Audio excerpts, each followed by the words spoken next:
your traumas of your past, free of mortal ailments. This is exactly what Scientology promises.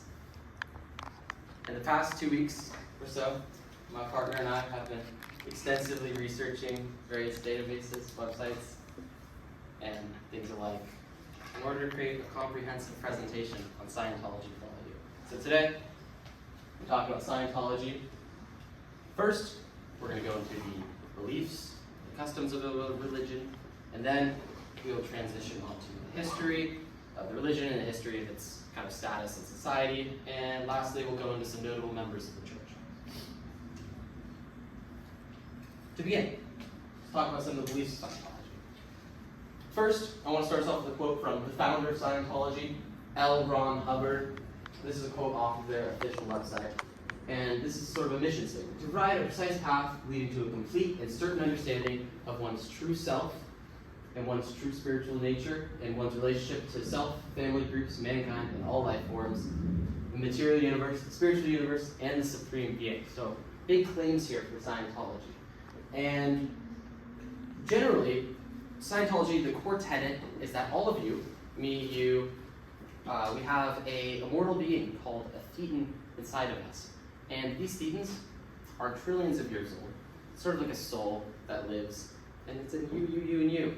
And these thetans, in their trillions of years roaming the universe, doing various things, have experienced traumas. Some of these may be intergalactic wars, for one.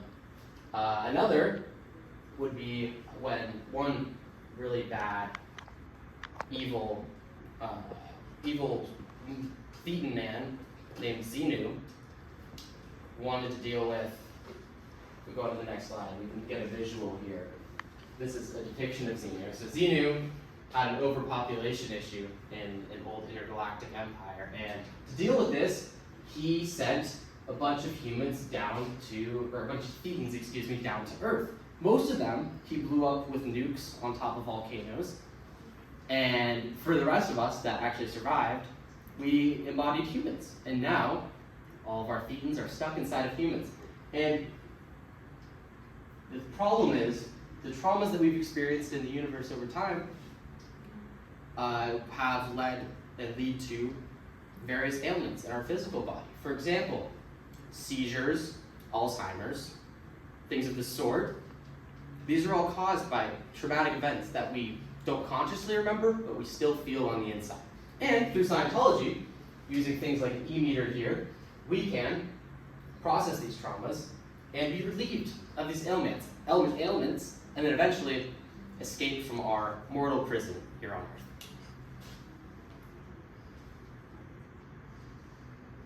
Scientology is set up in a kind of hierarchy of understanding and ability, and it's very secretive. Once you can only do the next one after doing the previous one, and you move up in this hierarchy. All the higher ones we don't know anything about. It's a highly secretive religion. Next slide. It's a general timeline for Scientology. So now that we've talked about the beliefs, kind of going into the history, or not the history, history and over time. So first, we have Dianetics, published in 1950.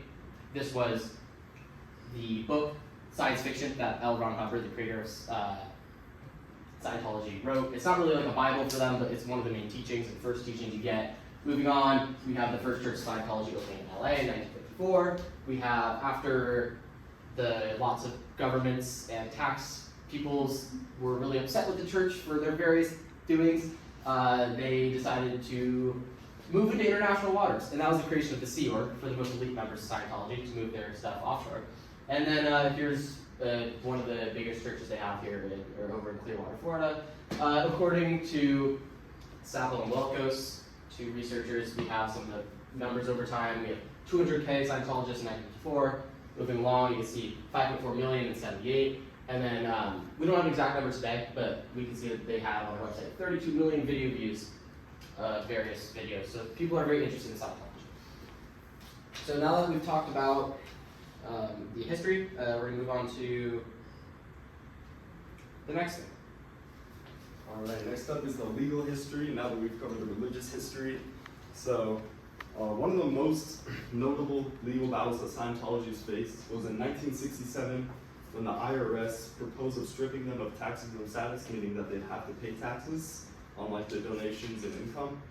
And they did this on the basis that Scientology was using its income for commercial activities and L. Ron Hubbard's private business. According to ABC in 2005, this legal battle sparked major controversy in the media. However, the IRS agreed to keep the tax-exempt status of the church 40 years later in 1993 because Scientology was recognized as an official religion, so they're free to pay taxes. And then another legal battle that they faced was in 2012 when two former ministers stated that Scientology was treating them inhumanely in the working and in the training. And they claimed that they were working over hours and that like the things they had to do to get into the church were like not really necessary. But the Church of Scientology argued back, stating that they had any time to leave. They could travel freely whenever they want and they weren't living on the grounds of the church. So in the end, the church actually won because the First Amendment allows free religion. So their religious practices weren't up to like legal judgment. Now on to notable devotees. Many famous devotees have been members of the church, they've worked for the church. Some of these include L. Ron Hubbard himself, because he was a writer with many novels and short stories under his belt before he created the religion. Other people we have is Dave Brubeck, the jazz pianist, and silent screen star Gloria Swanson, according to Kuna and Shemsey in 2023. Maybe the most notable of all of these is Tom Cruise. He's a star actor, as many of you know, and he's openly stated his beliefs surrounding Scientology. For example, he stated that he did not believe in the use of therapy or drugs in like a response to mental disorders in an interview with Today host Matt Lauer, and this is due to his beliefs as a Scientologist from the ABC 2005. So this allowed the church to gain attention and members despite the negative press that were received, proving that any press is good press. In conclusion, we talked about Scientology, its religious history, its legal history, its beliefs and customs, and notable devotees. So in our modern age, we read lots of headlines, hear lots of things about customs and people, and we form opinions quickly. And it always pays to dig deeper in order to generate a more informed and less biased opinion on things. Thank you. Thank you for listening, everyone.